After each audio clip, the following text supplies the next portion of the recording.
later, and we're picking up in verse 21. But this is what Paul says. He says that we need to submit to one another out of reverence for Christ. Say reverence for Christ.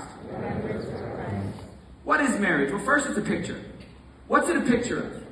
Marriage is supposed to be a picture, an image, a mural of what our relationship with Jesus is. It's a picture. But marriage on this side of heaven, it's a picture of Jesus and his relationship with us. I love what he says, that we need to submit to one another out of reverence for Christ. It's putting Jesus at the center of the view. It's important that our picture of marriage, we understand with Jesus, it means that it's a life with submission, and it's a life filled with sacrifice. And we need to know what the picture of marriage is. It's not just about happiness. It's about holiness. The picture is that when people see our marriage, they should see Jesus. Yeah. When people see how well we love our wives, they should see Jesus. When people see how well you respect and honor your husband, they should see Jesus at work within you. When they see you raising your family and what God is doing in and through you, they should see a picture of Jesus. So, marriage is first a picture. It's a testimony. It's an evangelism tool to tell the world what the love of Christ is like.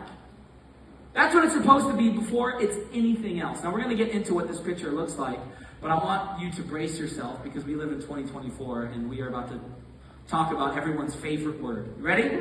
Everyone's favorite word. Wives, submit yourselves. Isn't this your favorite word ever? I'm being completely sarcastic. This is a cringy word, right? Like I'm getting on the platform and I'm saying, wives, you need to submit to your husbands. That, something feels off on that.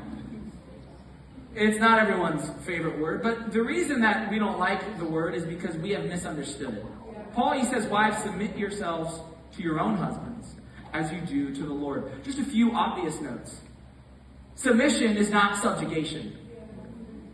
Meaning that submission is not something you do to... Nowhere in the Bible does it say, men, make your wife submit to you. That's not in Scripture. It says, submit yourself.